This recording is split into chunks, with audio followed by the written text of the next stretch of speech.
Municipal election code వచ్చింది. దేని గురించి చెప్తున్నా?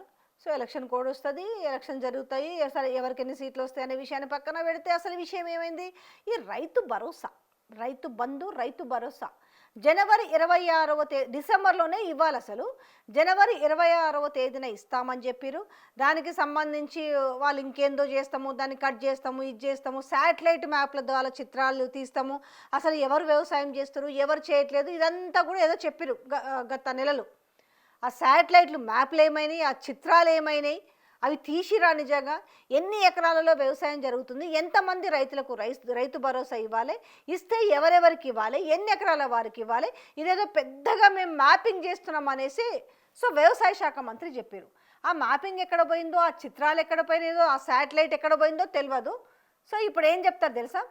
మేము ఇద్దామనుకున్నాం, జనవరి 26వ తేదీ ఇద్దామనుకున్నాం, కానీ సో మున్సిపల్ ఎలక్షన్ కోడ్ వచ్చింది కాబట్టి ఇవ్వలేకపోయినాం. అయిపోయి ఇక ఈ ఆర్థిక సంవత్సరం ముగిసిపోతుంది కాబట్టి అయిపోయి ఇంకెగ్గొట్టేసినట్టే. మొత్తానికి ఈ 4th 5th టైం ఇవ్వాల్సిన రైతు భరోసా అట్ట తూతూ మంత్రంగా ఒక 2 సార్లు ఇచ్చారు. అధికారంలోకి వచ్చిన తర్వాత సమీక్షలు పెట్టిరు, అది చేసిరు. అబ్బా రైతులందరూ కూడా, తెలంగాణలో ఉన్న రైతులందరూ కూడా 7,500 రూపాయలు ఎకరానికి వస్తుందని ఆశపడితే ఆఖరికి ఏమైంది? సో లేదు మేము పాత పద్ధతిలోనే 5,000 రూపాయలు ఇస్తామని చెప్పేసి అది కూడా అందరికీ ఇవ్వలేదు అనే విషయము బాజాప్తా రైతులే చెప్తున్న విషయం కనపడుతుంది. ఇచ్చిరు 1 గుంట, 2 గుంటలు, 1 ఎకరము, 2 ఎకరాలు, ఇట్లా దాన్ని ఎట్లా మమ్మ అనిపించారు. దాని తర్వాత రెండోసారి లోకల్ బాడీ ఎలక్షన్స్ వస్తాయేమన్న నేపథ్యంలో ఏం చేసిరంటే ఇట్లాంటైతే కుదరదు, మళ్ళీ మనకు ఓట్లు పడే అవకాశం లేదని చెప్పి మేము 9,200 కోట్లు మేము వాళ్ళ అకౌంట్లలో వేసేసామని చాలా గొప్పగా చెప్పుకున్నారు. సో అందులో కూడా చాలా మందికి రాలేదని చెప్పేసి రైతులు చెప్తున్నమాట. ఇక దాని తర్వాత మళ్ళీ ఇస్తారేమో అని పాపం ఎదురుగా చూసిరు. డిసెంబర్లో ఇవ్వాలి కదా, ఇస్తారేమో అని ఆశగా ఎదురు చూసిరు. కానీ పాపం వాళ్ళకంతా కూడా ఆశలు అడియాసలు అయినాయి అని చెప్పాలి. ఏది రెండోసారి కూడా ఏమనుకున్నారు పాపం 7,500 ఇస్తారేమో అనుకుంటే లేదు మేము 7,500 రూపాయలు ఇవ్వలేము, మేము ఎకరానికి 6,000 రూపాయలు ఇస్తామంటే పోలీలే సచ్చినోడి పెళ్ళికి వచ్చిందే కట్నం అనుకున్నారు తెలంగాణ రైతులు.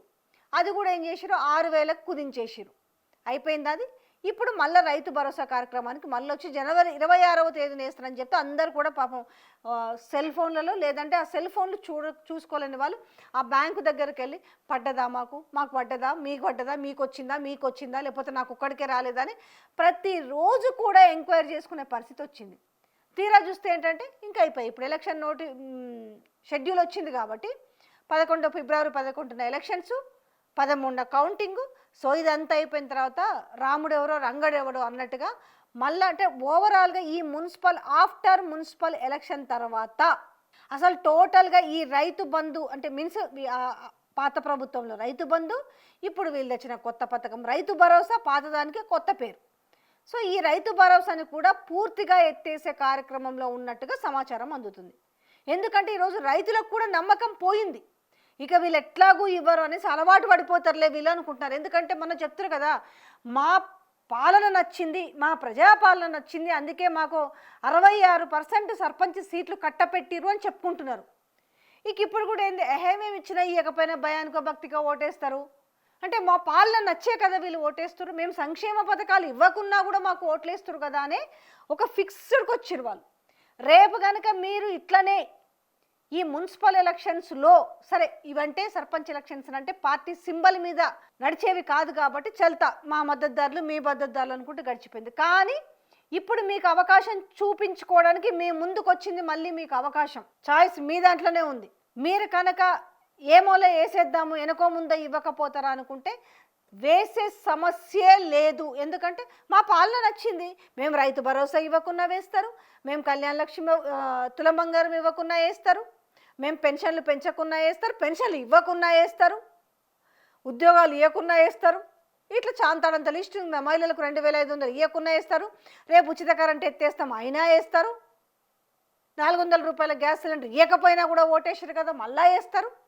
సో వాళ్ళు ఈ భ్రమలో ఉంటారు కాబట్టి మిమ్మల్ని మళ్ళీ ఏమార్చడానికి వస్తారు. కాబట్టి ఆలోచించుకొని కనీసం ఇప్పుడు మీరు గనక వ్యతిరేకతను చూపించగలదు. ఎందుకంటే ఇప్పుడు ఎలక్షన్స్ రావాలి, మా తడాకా చూపిస్తామంటారు కదా, ఇప్పుడు చూపించారు మీ దగ్గరికి. ఎందుకంటే ఎలక్షన్ అనే ఒక అస్త్రం వచ్చింది కాబట్టి. అది చూపించుకోలేకపోతే ఏమవుతుంది? యాజ్ యూజువల్గా మళ్ళీ ఏం కాదు, మేము ఏమి ఇవ్వకున్నా వీళ్ళు ఓట్లేస్తారు అనే కాడికి వస్తుంది. కాబట్టి ఇప్పుడు రైతు భరోసా ఒకటే చెప్తారు, చూడండి ఇక రేపటి నుంచి మొదలు పెడతారు. ఎలక్షన్ కోడ్ వచ్చింది కాబట్టి మేము రైతు భరోసా పెండింగ్ పెట్టాల్సి లేకపోతే వీళ్ళు ప్రతి క్రాఫ్ట్కి ఇస్తున్నట్టుగా వీళ్ళు చెప్తుంటారు. అని ఇది కూడా నిజమే అనుకునే అవకాశం ఉంటుంది. కాబట్టి తీరిగ్గా ఆలోచించండి. మళ్ళా ఓటు అనే ఆయుధం మీ చేతికి వచ్చింది.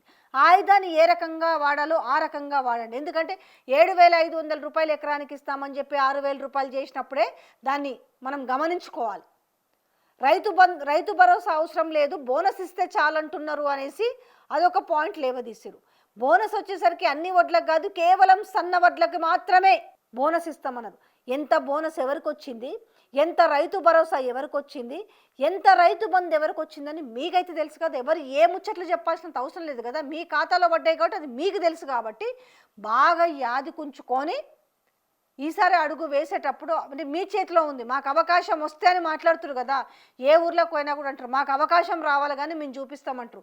బట్ అవకాశము 11వ తేదీన మీ ముందుకు వస్తుంది. మిమ్మల్ని మళ్ళీ మభ్య పెట్టే ప్రయత్నం చేస్తారు. మభ్య పడతారా లేకపోతే ఆలోచించి నిర్ణయం తీసుకుంటారా అనేది మీ చేతుల్లోనే ఉంది.